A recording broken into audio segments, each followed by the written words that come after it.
And again, answering are the Eagles. Gatto now, 4-3. That's 2 in a row for the freshman. The steal, the spin, behind the back, splitting the double team. Ryan Thomas with a jam. Baxter with authority for his first points of the night. That could be an SC top 10.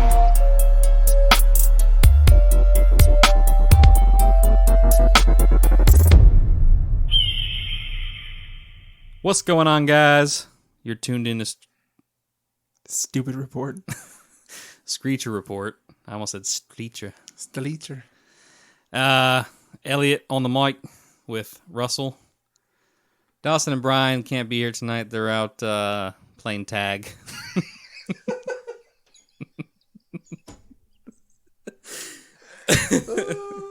And Dawson's it. Dawson and Brian can't make it tonight. They are helping old ladies cross the street. Good on them, man. They're doing more than we are for the community. All we do is sit behind this mic and yap. I don't actually leave this table.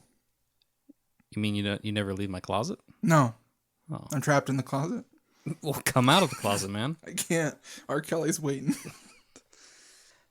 Happy 2020, y'all. Hope you had a good new year. And welcome to the new age. The new age.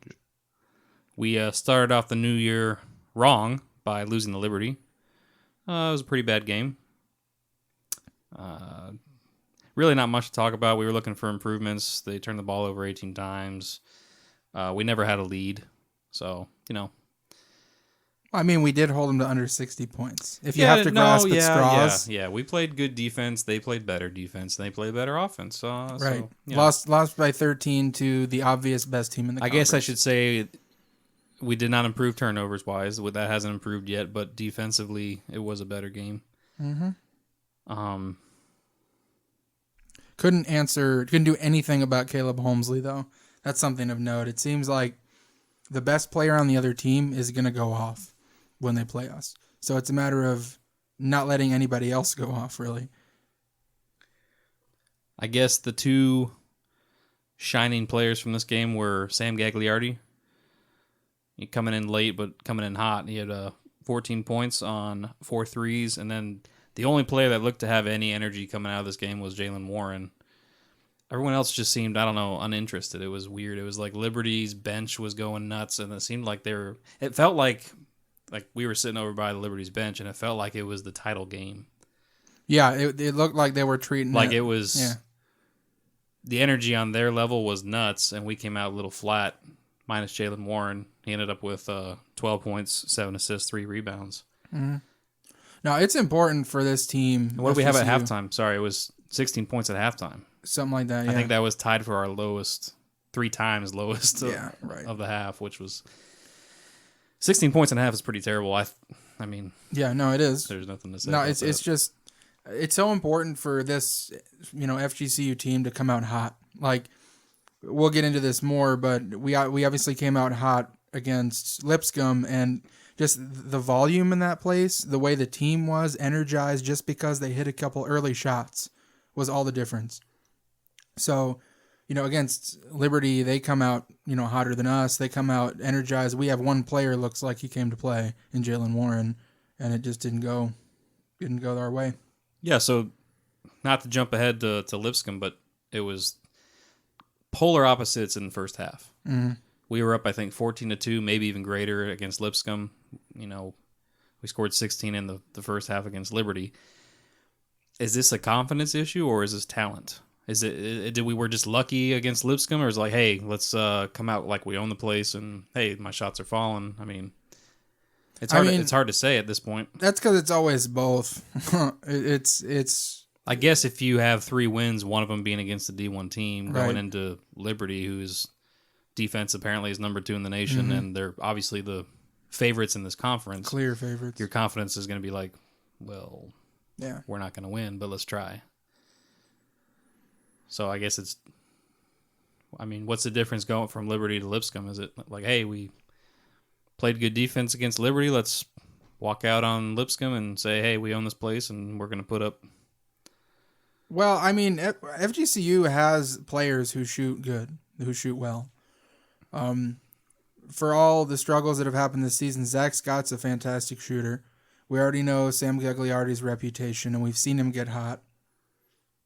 And, I mean, that's what it takes. It's just, your players who are supposed to make shots have to make shots. And if that gets everybody fired up, then you have a chance to win. But, yeah, like you said, Liberty's second best defense in the nation at the time we played them. And, you know, it's not they have the second best defense, but it's not like they have some kind of slouch offense. So we held them under 60, 13-point game. If you have to, if you're a player on FGCU, there are things to build off of from that game. I mean, do you think we just didn't shoot enough? Because Cato had 5 and Zach Scott had 2. So our 2 leaders had a total of 7 points. Yeah, that's obviously a big problem from that game. Is the guys who are supposed to be leading you weren't playing well. We only took 7 less shots than Liberty. You know, took 40 shots, they took 47. Mm-hmm. Was it just kind of a crap shooting night, or? It's hard to say, man. I mean, But again, stifling defense. Right. So. We only took, like you said, 7 less shots, but they made a lot more shots than we did. They made 9 more shots than we did. And their percentages are just better all around, basically. Somehow we won in the rebounding battle, but we won the rebounding battle 26-22. I feel like getting only 26 rebounds in a game as a team is really low. It is. Yeah. You need to have like 40? 35, Don't 35 you want like plus. upper 30s to 40? Yeah. Another thing is ESPN's Associated Press spelled Fort Myers wrong. So Was it M-E-Y-E-R? Mm-hmm. Yeah. Like Oscar Mayer Wiener. That's M-A-Y-E-R. No, it's not. They spell it extra wrong. Really? Mm-hmm. You're not even a hot dog fan, dude. Well, Oscar Mayer's bologna, too. I'll eat some bologna. It's a bunch of baloney. Yep. Who likes hot dogs? Raise your virtual hand. It's America. Everybody likes hot dogs. Not much more to talk about in the Liberty game except turnovers have not improved. I think we talked about this before, and you know, maybe this is a good question to ask Coach Fly, but how do you coach turnovers? Like how do you, besides knowing plays in and out and being like gifted, how do you coach turnovers? Or how do you get them to stop? How do you? Yeah, it's, you know, it's not an easy answer. Otherwise it'd be fixed. But it's like, I mean, to the, you know, the dumb guy analysis is you have to know your scheme. You have to know your assignments, know your jobs, know where everybody else is going to be, and know your responsibilities. And that's how you get rid of turnovers. But it's like, how do you force that into a player? I don't know if that's... Well, I was about to say, unfortunately, at this point, I think the turnover problem is due to skill. Whether that be unexperienced, or just maybe the player who's turning it over isn't as good as we thought. Yeah. Because I think that's the only 2 reasons why you turn it over. Mm-hmm. Either you're not good, or you're just not experienced. Right, and it's easy to point to the inexperience, but I would say by middle of the conference, end of the conference, if we're still putting up 18 turnovers a game or more, we got a problem. Yeah. I mean, it's a problem nonetheless, but a season long, it'd be a problem moving forward. Moving forward too. Mm-hmm. But hats off to Liberty. They're an incredible team. The chemistry's off the charts. Like I said, their energy off the bench. That's another thing that's kind of bugging me a little bit is it seems like our guys on the bench aren't as into the game as some of the opponents that come in. I know when you go into a opponent's arena, you want to bring the energy. You want to bring that, hey, like we got a chance to put this up. But if you're at home and you got the Dirty Birds and you got Alico packed out, you would think like your team would be all in to support you. And it just seems kind of dead. Yeah, it does. And again, I think that's just because what is there to cheer about? I mean, it's the little things. If Justice gets a block, if he gets a tip, just get hype. Yeah, no, you're not wrong. But it's just like when say you're losing and then you start making a comeback. Everybody's on their feet. Everybody goes crazy. say you're dominating and you don't always dominate everybody. Everybody's getting up. Everybody's going crazy. We don't do any of those. We don't do either of those. When we're losing, we stay losing. When we're winning, it's a fight to keep winning.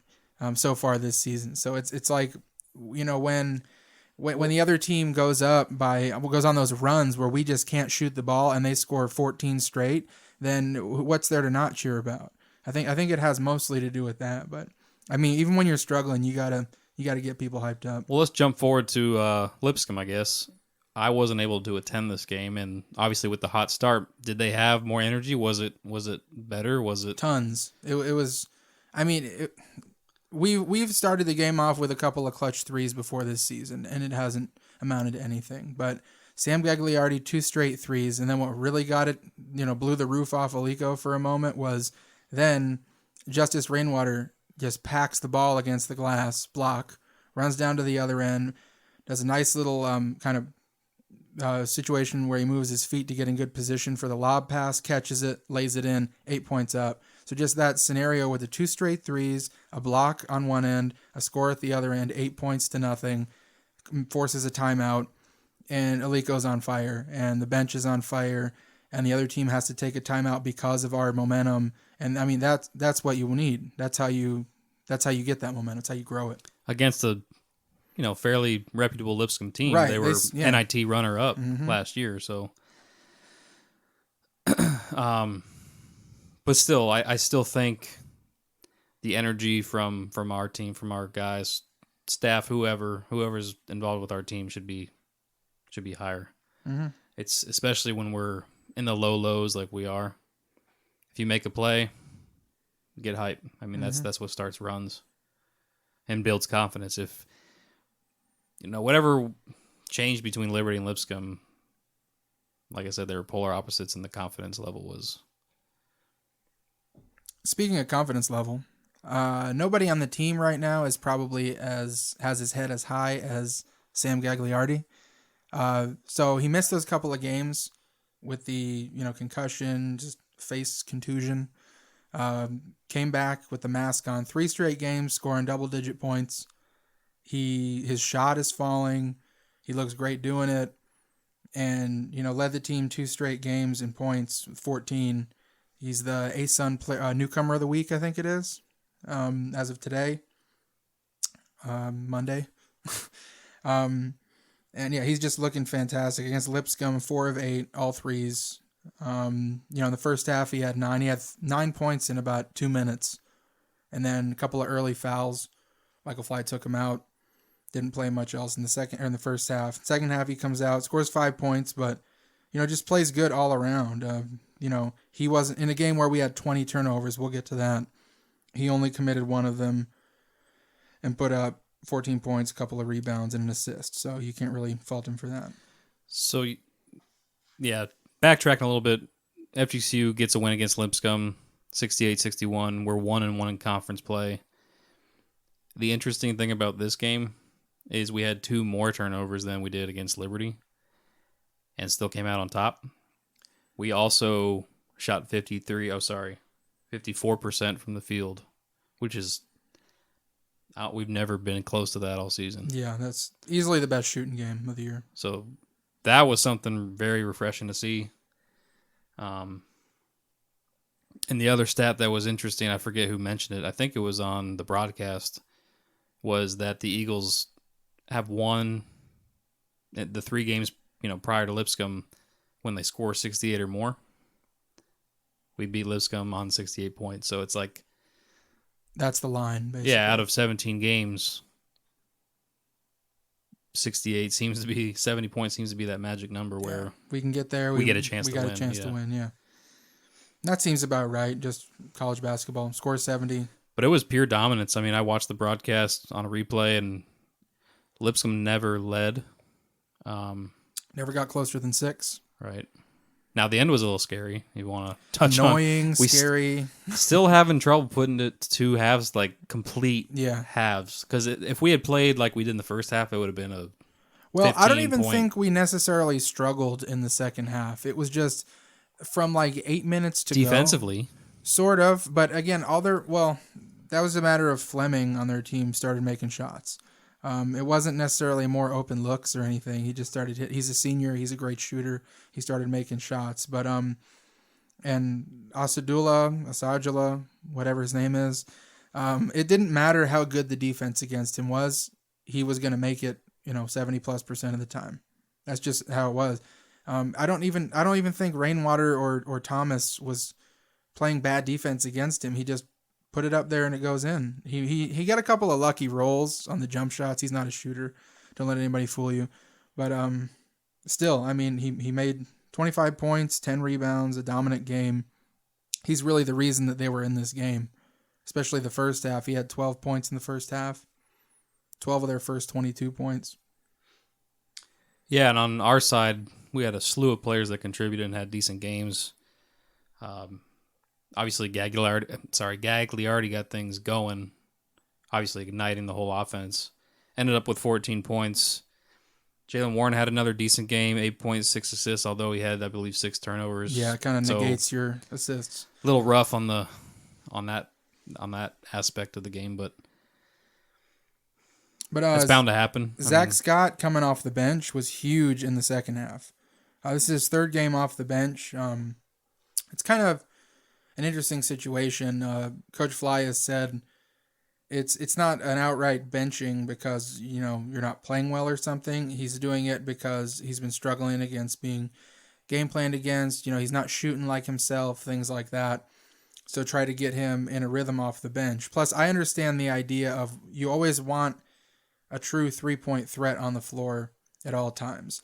If Gagliardi's starting because he is that 3-point threat and he's a very good defender, then it's nice to have a Zach Scott, coming off the bench when Gagliardi's out or when they're on the floor at the same time, whatever it is.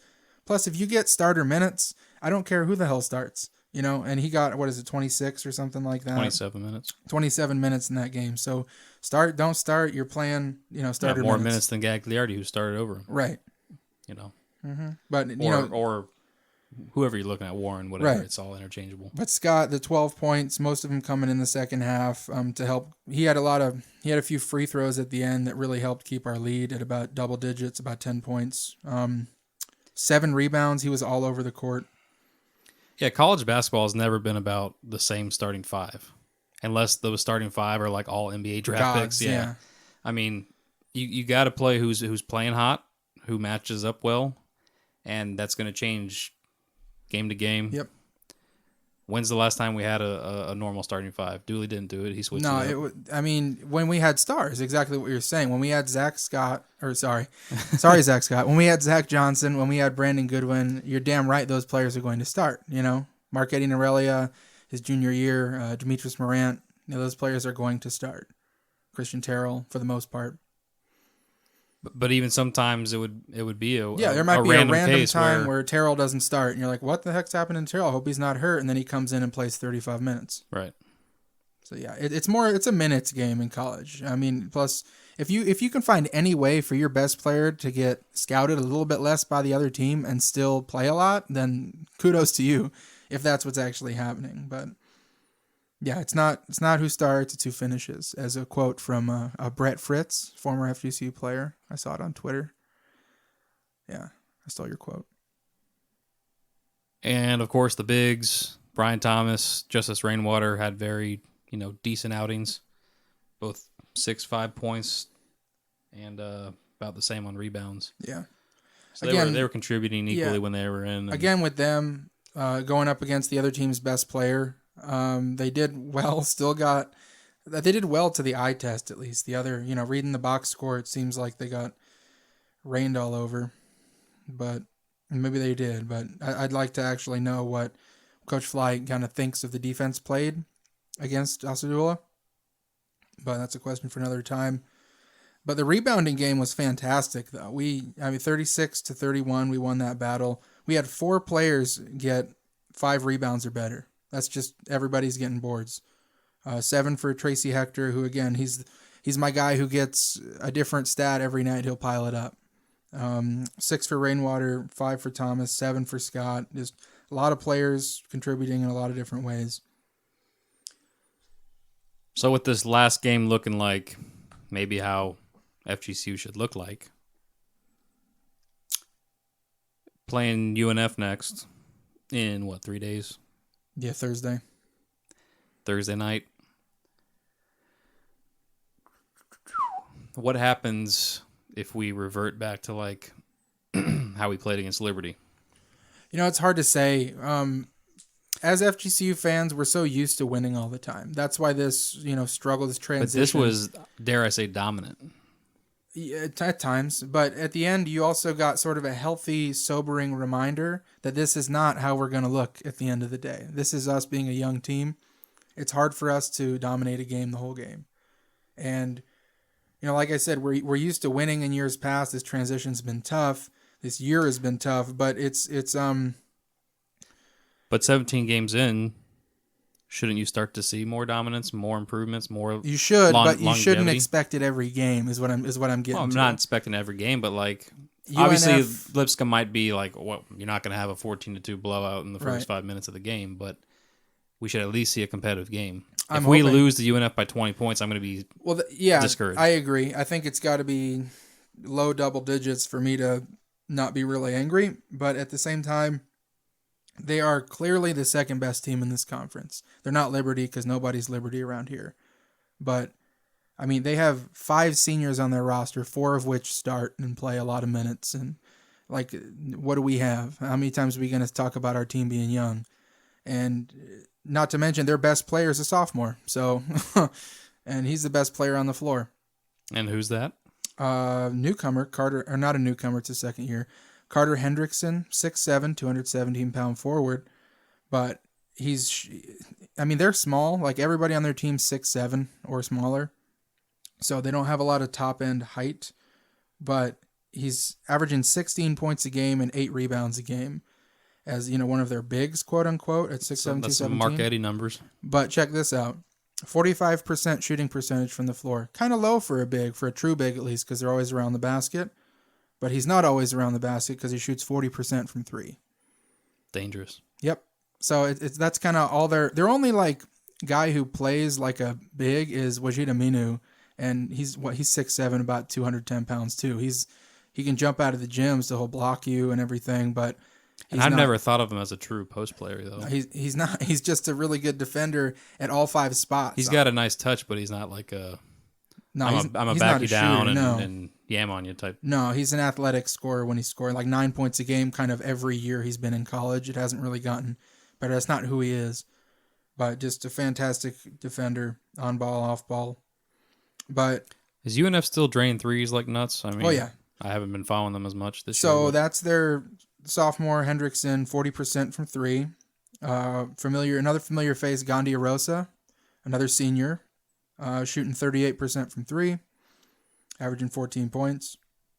Garrett Sams, another familiar face, 36% from 3, so a tiny bit lower, but I mean, he's still going to drain him when he's open. JT Escobar, another senior, shooting 41% from 3. So really, starting 5. So if they carry over any of their shooting percentage, we're screwed. Unless we have to play good D, basically. Well, good D and shoot. And that will be very telling if, regardless of the outcome of the game, if they score lower than they usually do and their averages are worse, then that's something to. It's our silver lining all season is when our defense plays well and we don't. It shouldn't diminish the fact that we're playing good defense, but I guess that's the. Oh wait, check this one. So Wajid Aminu, not a shooter, right? We've established that. Shooting 52% from the floor, again, because he plays down low, so you get, more high percentage shots. He sort of added a 3-ball to his game. He's always had a little bit of that. Well, he's only shot 10 of them this season. That's what I mean, a little bit. But he's made 6. So he picks and chooses, I guess, and, 10 points a game, 6 rebounds a game, 2 blocks a game. Again, that's kind of what he's done his whole college career. Hey, I'm just glad that vintage Dallas Moore is no longer a pain in our rear. That's been a while, but I still don't miss it. Yeah. Bo Beach, no, all those fellas. They had a bunch of good bigs years back. I don't remember Daniels, yeah, Daniels, and the bigger guy. He was even bigger, like 6'9", 260 or something. Davenport. Yep. Things that I can't forget. Hey, We had our I can't talk. Alma mater, Brett Comer and Dayton whoop up on Oh yeah. the Ospreys. So, Yep. It was a high teens win, close to 20. and you spoke to him after that game, didn't you? Oh, in depth. Yeah. Not in depth. But yeah. A little bit of You guys are close? a slight teaser here. Are you guys close? No.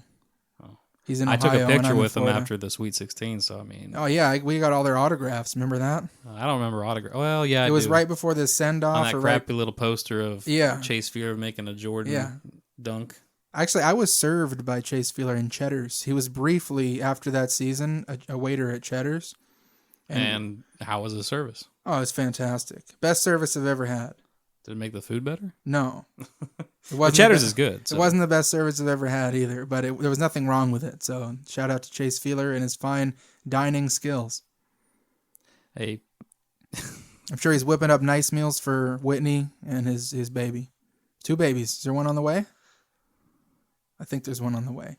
Well, anyways, whipping up nice meals. whipping up nice meals and nice trophies. He's won like 3. Like every professional year, he's getting trophies. He's just doing it. Big things. So that's a little preview of our next game against UNF. Thursday, January 9th. Unfortunately, not at home. It's away, so just tune into ESPN. Or make a really long drive to Jacksonville. That too. I would rather buy the Disney Plus package if you haven't yet. You can just, if you're a Disney fan, which everyone is, get Disney Plus. I'm not sponsoring this. Just watch the game on ESPN Plus, and then tweet about it.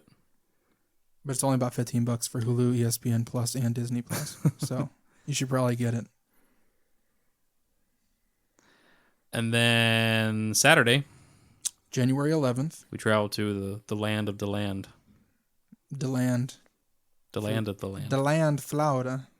To play the worst mascot in our ASUN, the Stetson Hatters. What do you think he sounds like? Like if he had a voice? Because he's like all Wile E. Coyote, like, what in darnation? Exactly like that.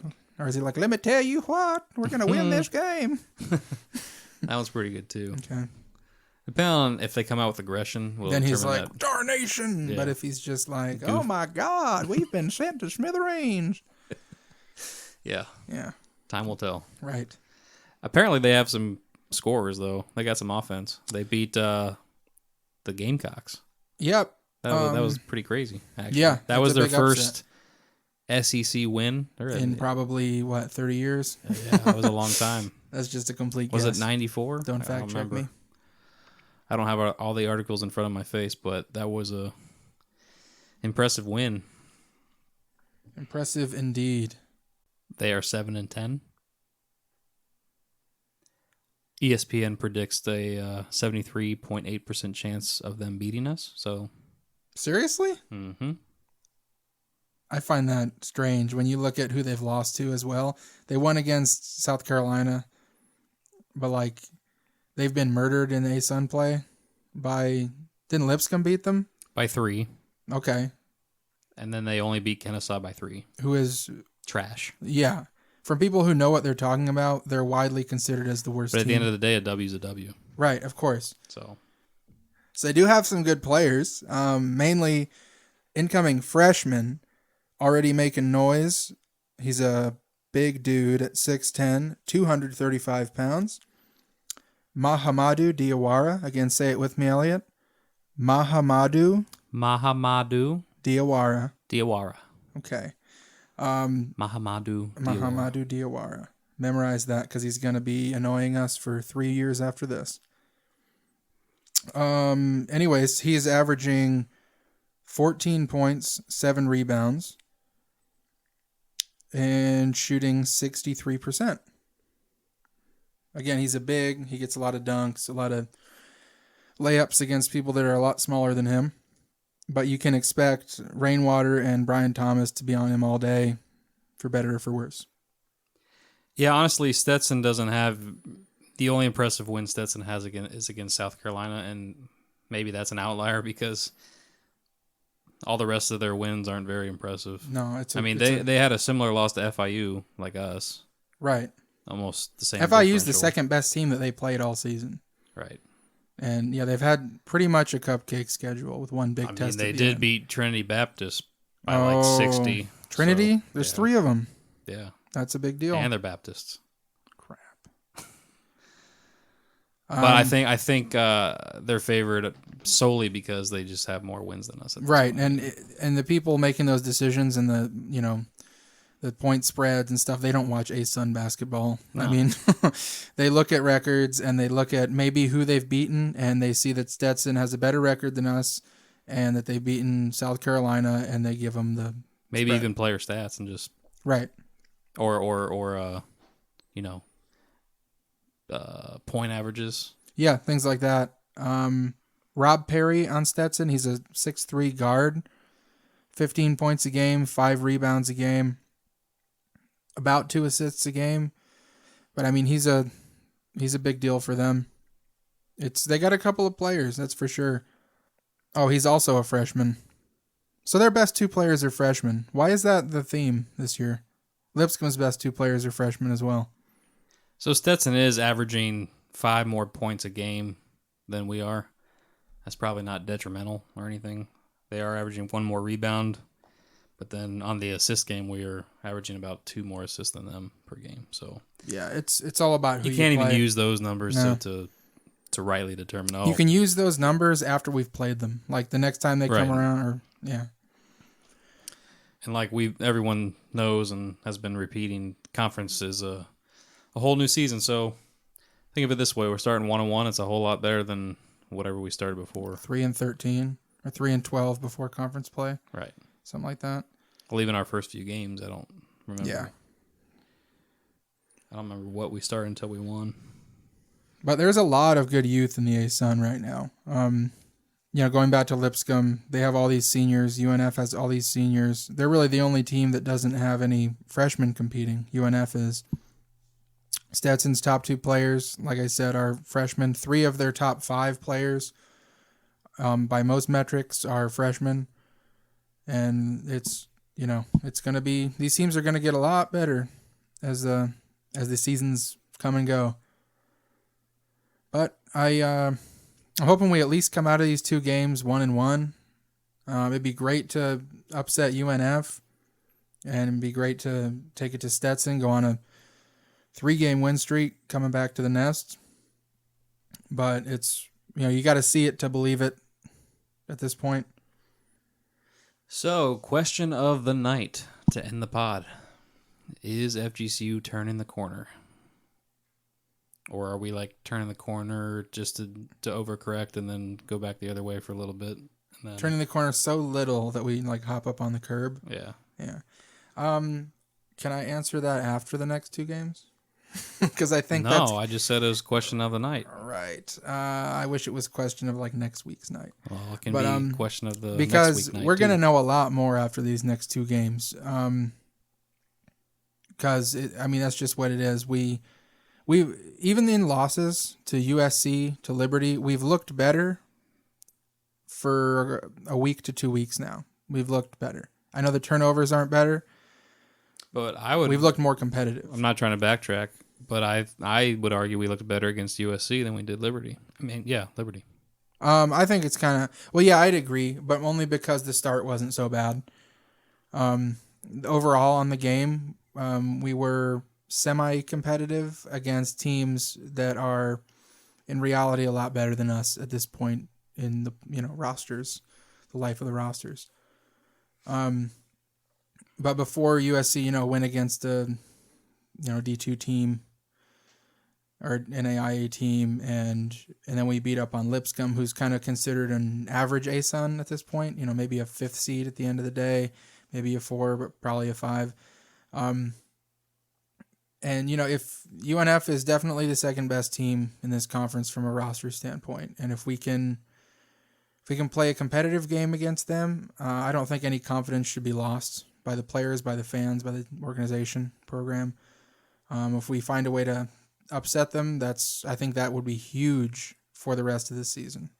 That would be the corner, the turn that we're waiting for and hoping for. As long as we don't lay an egg against Stetson. We shall see. We did run a poll on where we think, or where people think that FGCU is going to end up with, kind of like a end of the year win-loss before ASUN conference tournament. I think the leading vote was it was either 11 wins. The 8 wins, I think. 8 wins and 23 Maybe losses. it was 11. It was one of the middle two, but it honestly, I was surprised it was pretty even. I mean, there was clear winners and losers in the poll, but it was pretty even. Some people optimistic at, like 13 plus wins, which means we had a pretty good conference run. Well, 11 and 20, right? That would be what, 8 and 8 in conference? Yes. I think I honestly you're right. I think that's the ceiling. I honestly do. Yeah. Well, we're 1-1, so we're on track. But hey, I mean, prove me wrong. Mm-hmm. It'll be interesting to see how much that's the point spread against Stetson changes if we were to play well or upset UNF. Thanks for tuning in, guys. We will hopefully have our next podcast after the next couple games. Hoping for the best against UNF and Stetson. It'll be like, I guess that will be the quarter point of conference play. So be a good progress check, see how we're doing. Again, just looking for what I'm looking. Let's do this. For me, turnovers have to get cut down. If the turnovers are at this point 15, 14 or less, I'm satisfied with improvement in that department. But if that doesn't improve, I'm going to still be a little irked. So what about you, Russell? What are you looking for improvement or to make you satisfied with how the team's grown? Well, you took the good answer. So I'm going to say keep it hot shooting. Find guys that are open. Make it when you're open. I know you can't always fully control that, but no more wait until the shot clock's down to 3, 7 or less, whatever, and giving it to Cato or Scott or whoever. Just you can give it to Gagliardi. His shot is so quick, he'll make anything. But find the open guy, make the open shot, and that way, if turnovers stay high, that's how you end up still winning the game. Lipscomb's a perfect example of that. But in reality, you got to cut down on those turnovers. And then I speak on behalf of us, but play 2 halves. Mm-hmm. And put those 3 together and you win. How easy is that? Yeah, freaking easy. Just easy. Just win out. Yeah. Simple. All right. Wings up. Boy. Boy. Go Eagles.